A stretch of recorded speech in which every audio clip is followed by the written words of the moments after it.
आप सबों को जय यीशु। आत्मदर्शन टीवी की ओर से इस बाइबल स्टडी प्रोग्राम में मैं आप सबों का हार्दिक स्वागत करता हूं। मलाकी का ग्रंथ। मलाकी के ग्रंथ के मात्र 3 अध्याय हैं और इस ग्रंथ के अध्ययन के समय मैं 7 मुख्य बिंदुओं पर प्रकाश डालना चाहता हूं। सबसे पहले प्रस्तावना, दूसरा मलाकी के ग्रंथ का लेखक, तीसरा ग्रंथ का समय, चौथा ग्रंथ में क्रिस्त, पांचवां ग्रंथ के मुख्य शब्द, आयतें और अध्याय, छठवां ग्रंथ का सर्वेक्षण और सातवां मलाकी के ग्रंथ की मुख्य शिक्षा। तो आइए हम सबसे पहले बिंदु पर आते हैं, अर्थात प्रस्तावना। मलाकी नबी नहमिया के दिनों में जीवित था। वह लोगों को और विशेषकर पुरोहितों को न्याय और दंड का संदेश देता है।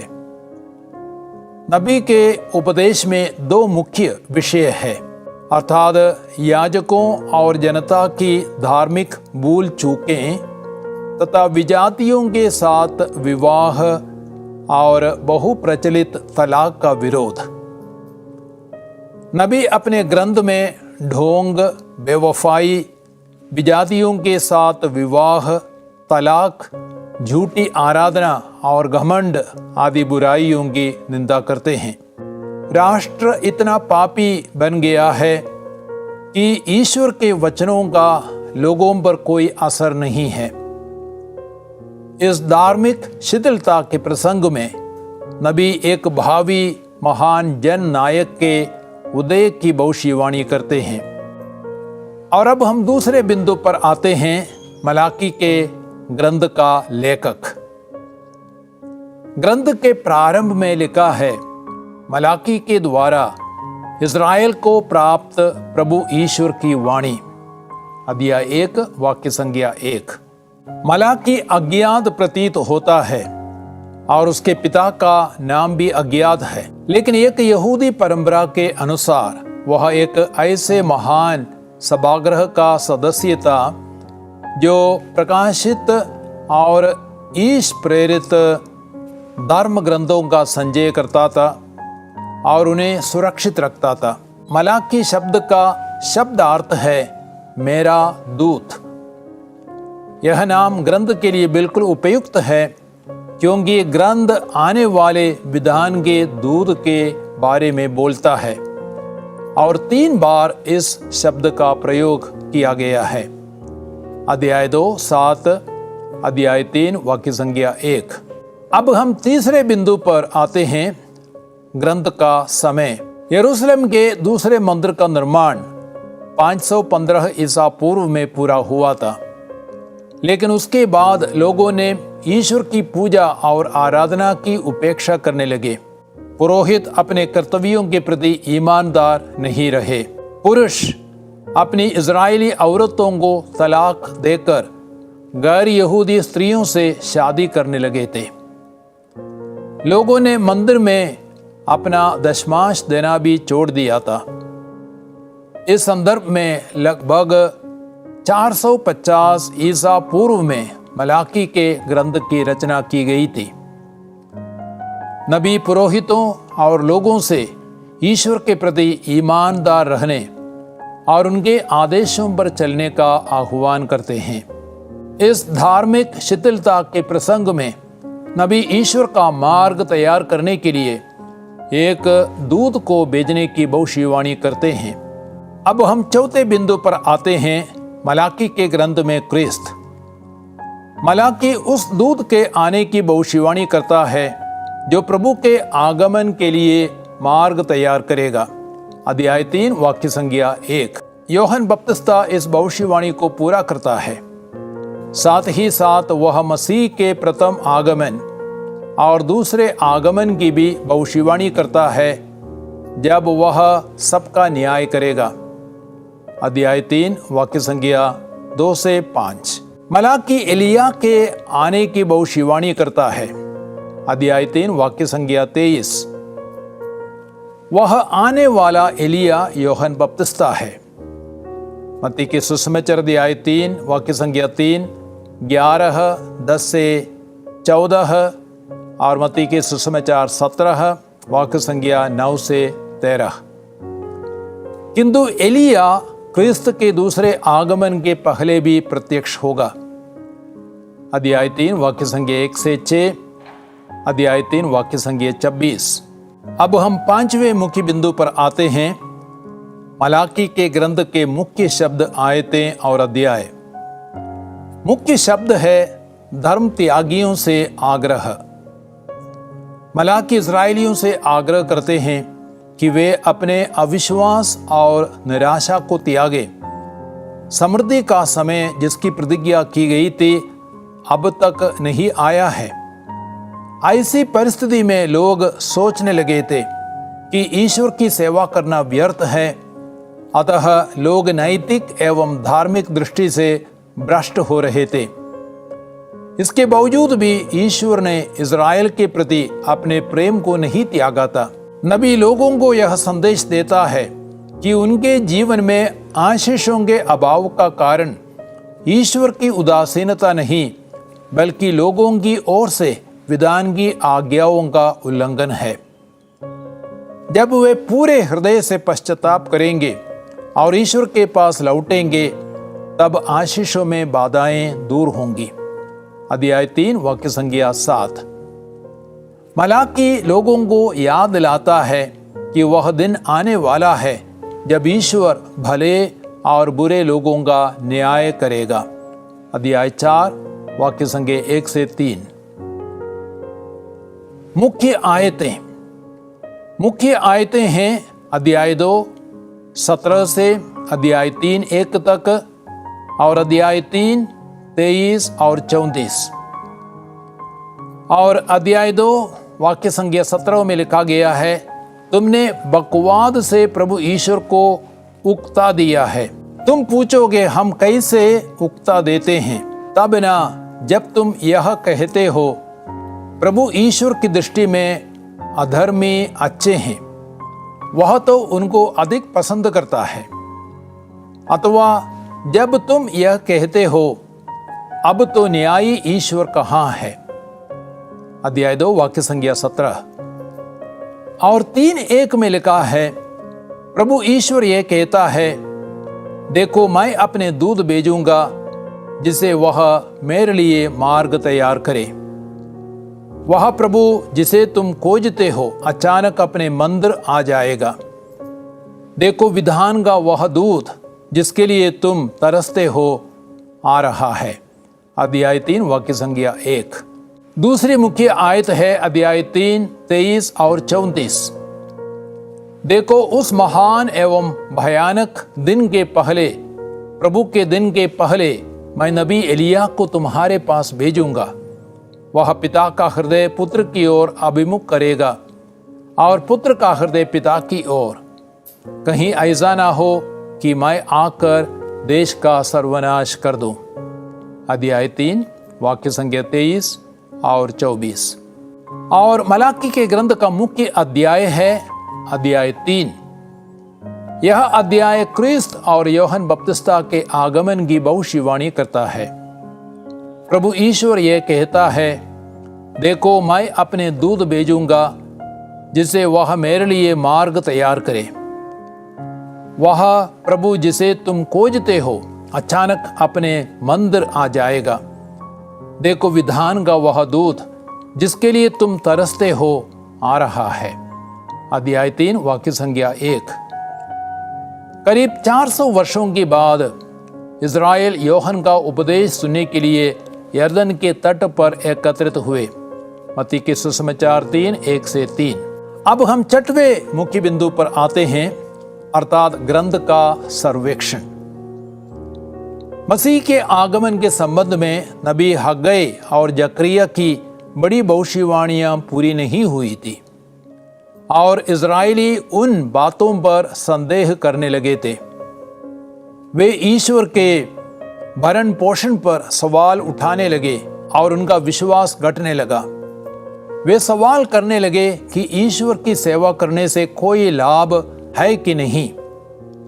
इसलिए उनका धार्मिक अनुष्ठान खोखला हो गया।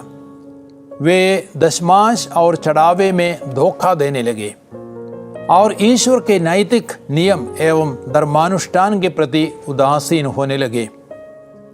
उनके पुरोहित भ्रष्ट हो गए और उनका आचरण बुरा हो गया। फिर भी वे पूछते थे कि ईश्वर क्यों उन्हें आशीष नहीं दे रहे हैं। ग्रंथ को 3 भागों में विभाजित कर सकते हैं और पहला भाग है इज़राइल के प्रति ईश्वर का प्रेम, अध्याय 1 वाक्य संख्या 1 से 5। वर्तमान समस्याओं में उलझते हुए इज़राइल ईश्वर के प्रेम के प्रति अंधे हो जाते हैं। जब वे ईश्वर के प्रेम को नकारने लगे, ईश्वर ने उन्हें याद दिलाया किस प्रकार उसने एसाऊ की अपेक्षा याकूब को विशेष प्यार किया। दूसरा भाग इस्राएलियों को दंडा गया, अध्याय 1 वाक्य संख्या 6 से लेकर अध्याय 3 17 तक। याजक ईश्वर के नाम का अनादर करने लगे थे। वे वेदी पर दूषित भोजन चढ़ाकर प्रभु के नाम का तिरस्कार करते थे। वे प्रभु के लिए अंधे, लंगड़े या रोगी बलि पशु चढ़ाते थे। वे अपने राज्यपाल को ऐसी भेंट चढ़ाने का साहस नहीं करते। वे ईश्वर की आशीषों से वंचित थे क्योंकि वे ईश्वर के विधान का पालन नहीं करते थे। वे लोग भटक गए और अपनी झूठी शिक्षा द्वारा उन्होंने बहुत से लोगों को विचलित कर दिया। अध्याय 1 वाक्य संख्या 6 से लेकर अध्याय 2 वाक्य संख्या 9 तक। यूदा ने प्रभु ईश्वर के मंदिर को अपवित्र किया है।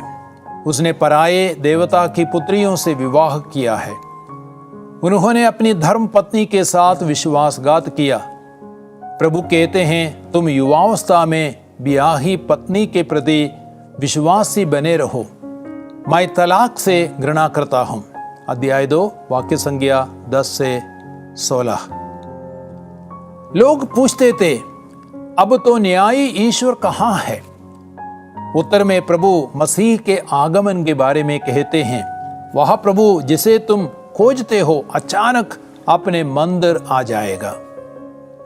वह सुनार की आग और धोबी के खार के सदृश है।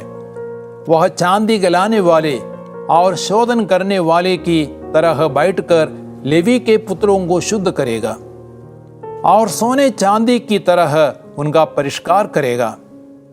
वह ओझाओं, व्यभिचारियों, झूठी शपथ खाने वालों, मजदूरों को उचित मजदूरी ना देने वालों, विधवाओं और अनाथों को सताने वालों, प्रवासियों के अधिकार छीनने वालों और ईश्वर से ना डरने वालों के विरुद्ध साक्षी देगा।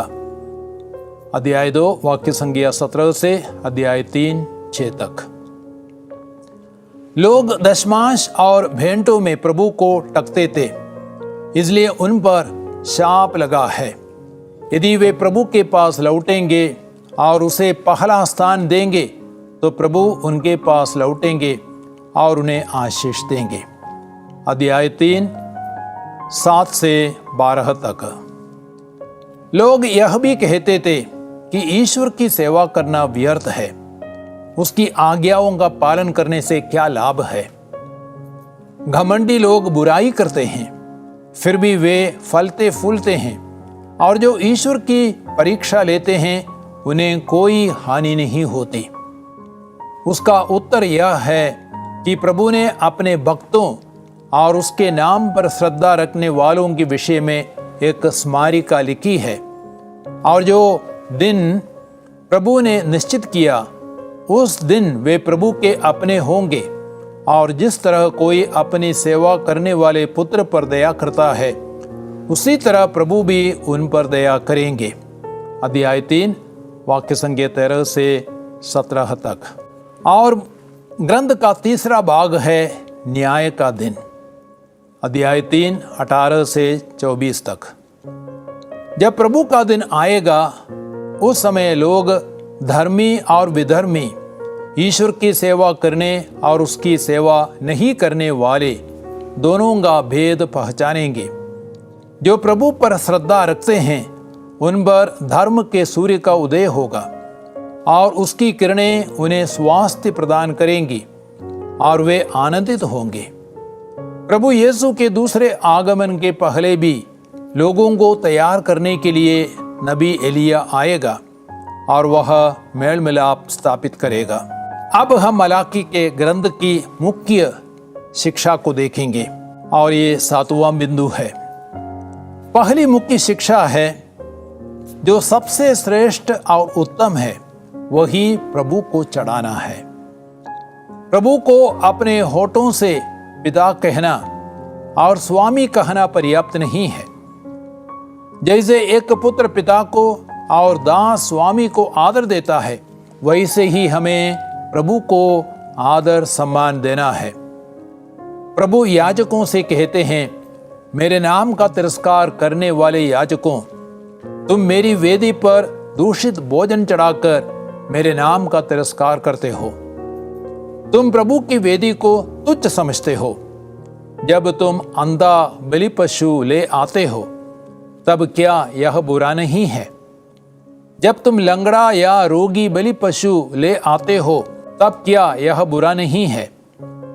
विश्वमंडल के प्रभु का यह कहना है, यदि तुम इन्हें अपने राज्यपाल को भेंट करोगे तो क्या वह इन्हें पाकर प्रसन्न होगा और तुम पर कृपा दृष्टि करेगा। अध्याय 1 वाक्य संज्ञा 6 से 8 तक। मलाकी के ग्रंथ की दूसरी मुख्य शिक्षा है, प्रभु के समक्ष रोते विलाप करते हुए प्रार्थना करना पर्याप्त नहीं है, बल्कि अपने जीवन को सुधारना है। प्रभु लोगों की प्रार्थना एवं भेंट ग्रहण नहीं कर रहे थे, क्योंकि वे अपनी युवावस्था की धर्म पत्नी को त्याग कर दूसरा विवाह कर रहे थे। प्रभु कहते हैं, मैं तलाक से घृणा करता हूं।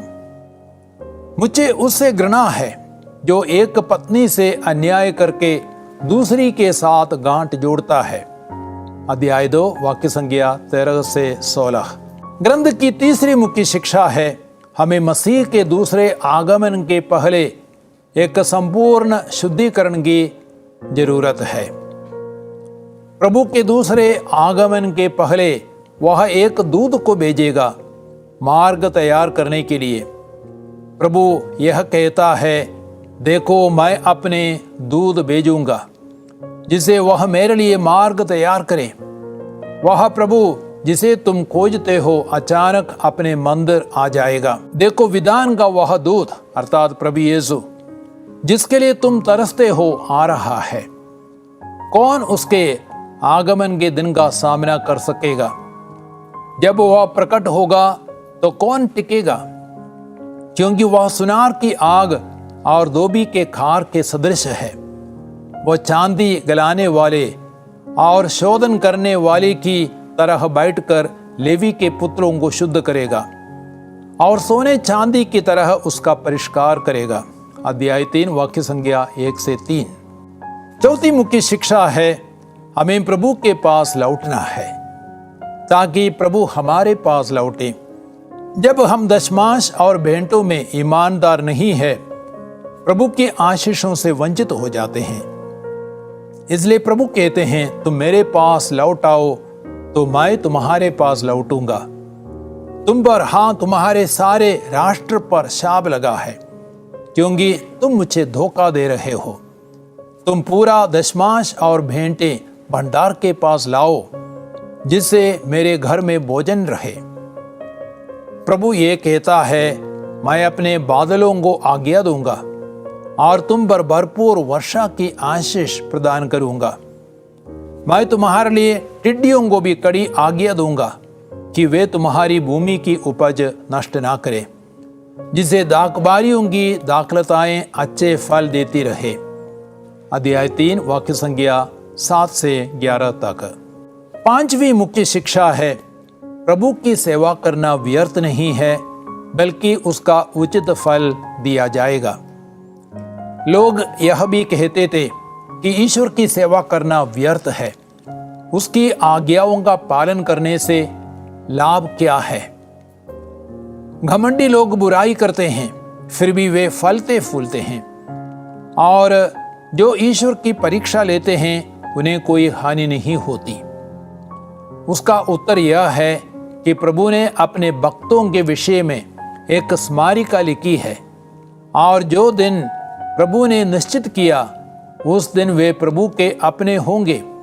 और जिस तरह कोई अपनी सेवा करने वाले पुत्र पर दया करता है, उसी तरह प्रभु भी उन पर दया करेगा।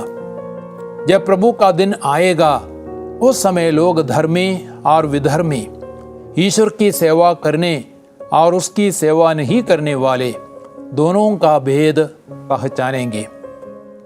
अध्याय 3 वाक्य संज्ञा 13 से 18 तक। प्यारे भाई और बहनों, आप लोगों ने मलाकी के ग्रंथ के बारे में सुना, और मेरी आशा है आप इस ग्रंथ को और अच्छी तरह समझ पाएंगे यदि आप पूरे ग्रंथ को और एक बार पढ़ेंगे। तो प्रभु आपको आशीर्वाद दे, आपको प्रज्ञा और ज्ञान प्रदान करे, वचनों के प्रति समर्पण का मनोभाव प्रदान करे, आप वचनों में आगे बढ़ सके। सर्वशक्तिमान परमेश्वर पिता, पुत्र, पवित्र आत्मा आप सबों को आशीर्वाद प्रदान करे। आमीन।